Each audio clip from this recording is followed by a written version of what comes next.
Hello, ladies and gents, boys and girls, people of all ages, sexualities, and identities, and welcome back to another film review.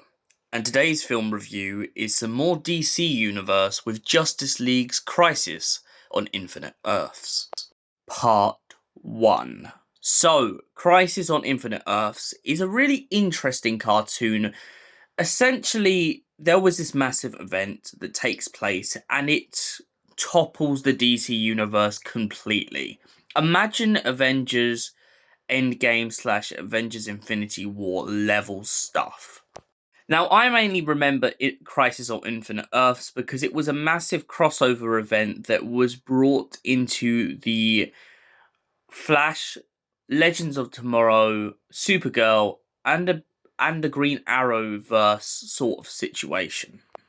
And over the period of this crossover, we find out that a lot of the multiverse is real, and a lot of things that are slowly but surely degrading happen in those universes. However, let's take all of that out of the picture for a second, and let's just kind of give you what happens in this interpretation of the story. We start off with Barry Allen going back in time, but we don't know why, and we don't know why he's gone back to the very beginning. Now, keep in mind that Barry Allen, once again, is a very core, key part of this story, very similar to the events of the Paradox story.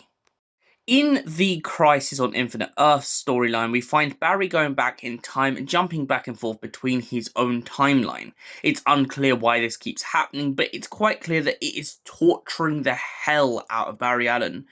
He knows that his destiny is going to catch up with him, but he finds himself jumping back and forth between when he first met Iris, to when he was first struck by lightning, to him getting ready for his wedding, to him forming the Justice League. Now, the Justice League is a very key part into how this story progresses.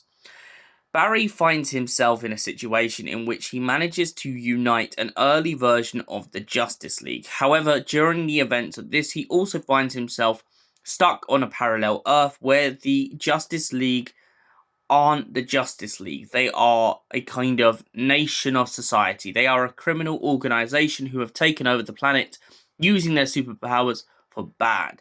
Barry Allen doesn't exist on that Earth. Instead, there is an Aussie speedster who seems to enjoy taking advantage of the chaos and essentially just absolutely rips the hell out of society. However, throughout the course of this story, Barry is also being haunted not only by visions of the future, the past, and all these other parallel Earths, but he's also being haunted by this vision that he finds of an old man who keeps walking up to him and promising the end, talking of the fact that eventually things will happen and there is nothing that Barry can do to stop it. At one point during one of these flashbacks, it is the couple hours before Barry's wedding, and we suddenly find ourselves in this situation where Barry is so tortured by his visions that he has to go to Iris straight away and tell her of what's happening. Barry then finds himself confronting the future and the past at once when all of a sudden a giant glowing girl turns up in his ballroom with her hair alight, and Barry tries to ask her for more time. However, it's unclear whether Barry ever really gets more time, and that just varies depending on once we get later on into the story. Barry is then taken away with a bunch of different superheroes whilst the darker version of their reality has essentially started to crumble. Barry is then told by the Monitor, along with all the other superheroes, that there is a colossal event coming and it is coming for their universe. It's a giant wave of antimatter, and anyone who knows antimatter will know that antimatter and matter cannot exist in the same frame of time.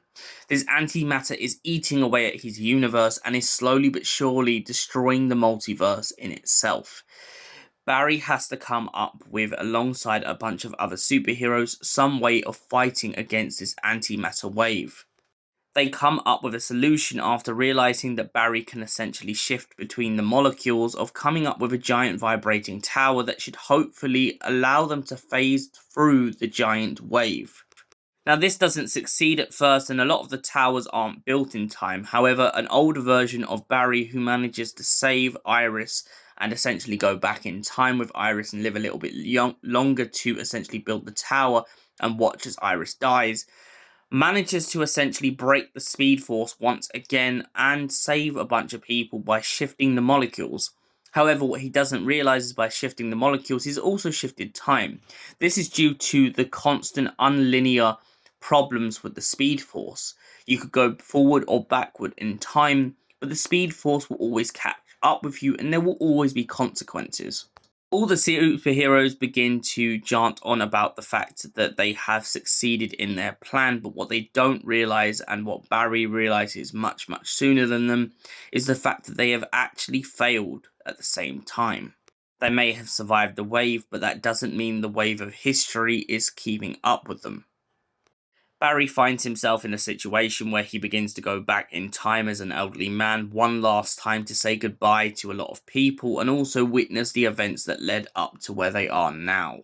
Another key moment I think I should point out throughout this whole story is when the Justice League were formed, Lex Luthor had a plan to use a robot to essentially drain metahumans. Barry and the Justice League managed to thwart his plans, but Barry decides to use this robot later on to help save the multiverse from this giant antimatter wave.